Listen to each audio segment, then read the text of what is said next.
Bonjour et bienvenue sur notre chaîne YouTube. Je suis Eddy Balamboula, consultant réglementaire en immigration canadienne. Je suis de Balkan, Immigration Service.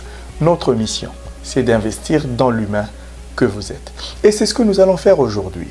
Mais faites très attention, nous voulons attirer l'attention de tous les étudiants et étudiantes qui sont au Canada actuellement. Vous aviez entendu parler d'une annonce qui vous autorisait à travailler plus de 20 heures par semaine.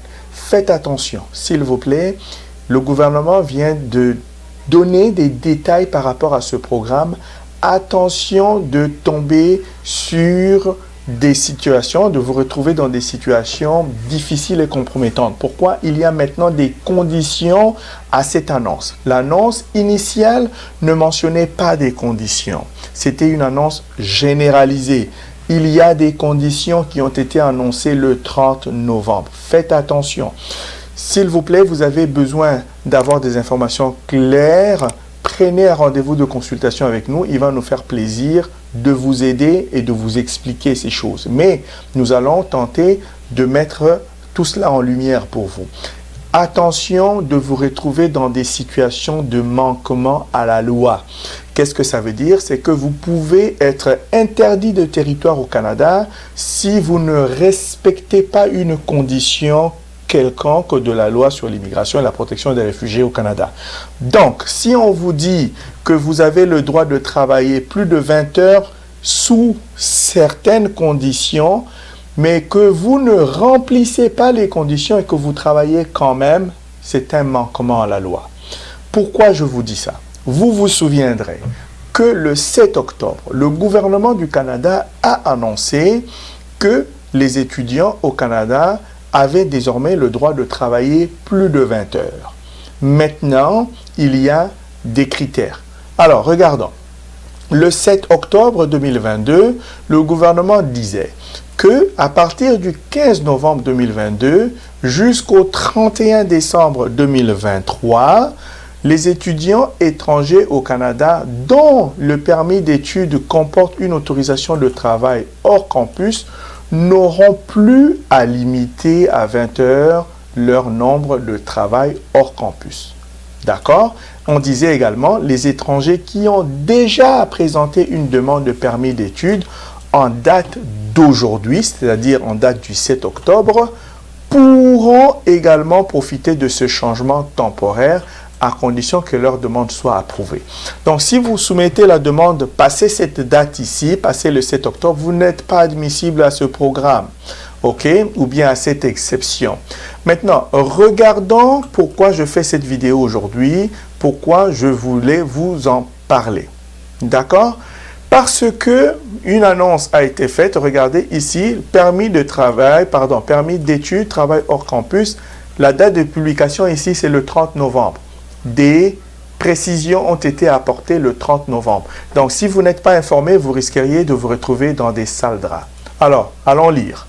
Qu'est-ce que ça dit? Donc, d'ailleurs, ça, c'est destiné au personnel d'IRCC. Ces instructions ici, ces détails sont destinés en réalité au personnel d'IRCC, pas à vous. OK? Alors, nous allons regarder. Voilà pourquoi je dis, notre mission, c'est d'investir dans l'humain que vous êtes. C'est vous aider, vous apporter ces informations dont vous n'avez pas connaissance. Nous n'allons pas regarder tous les détails parce qu'il y en a beaucoup. Une consultation pourrait être nécessaire. Mais regardons en gros. On nous rappelle ici que certains étudiants sont autorisés à travailler hors campus.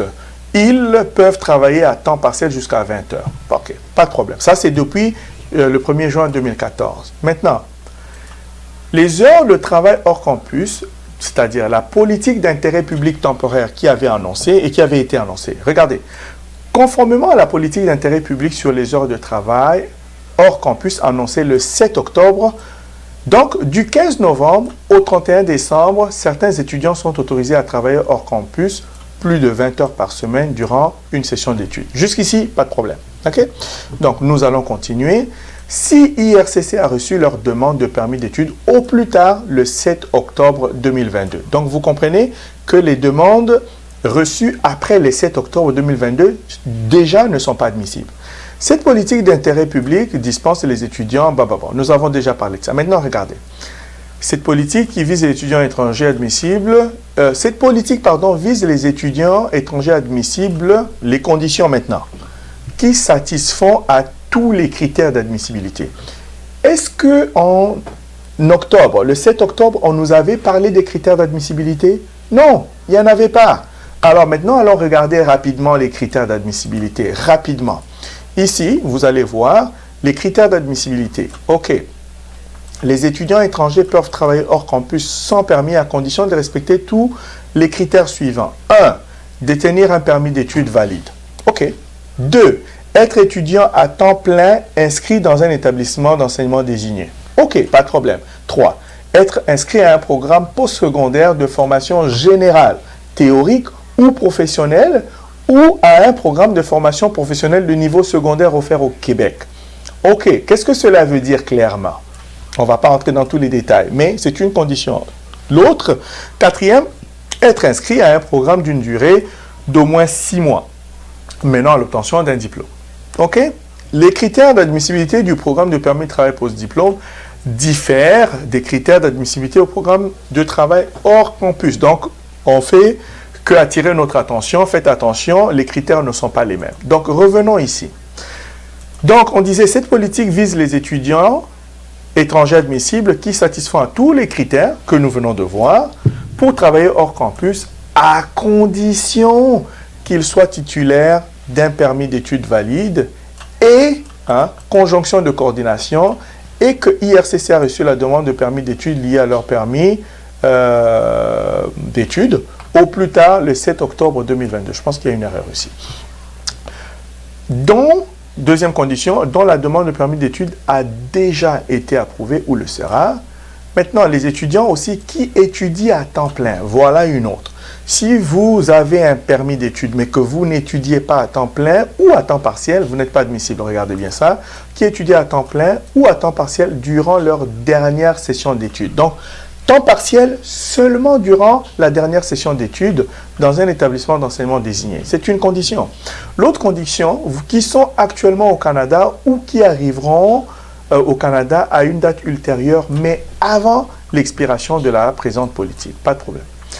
Les étudiants en question qui ont maintenu leur statut d'étudiant à temps plein pour la durée de leur programme d'études et qui n'ont qu'une charge de cours à temps partiel pendant leur dernière session pour terminer leur programme d'études sont autorisés à travailler à temps plein pendant les congés prévus au calendrier avant leur dernière session et peuvent travailler hors campus un maximum de 20 heures par semaine pendant leur dernière session d'études. C'est une très longue phrase, mais c'est une condition. Il faut porter attention là-dessus.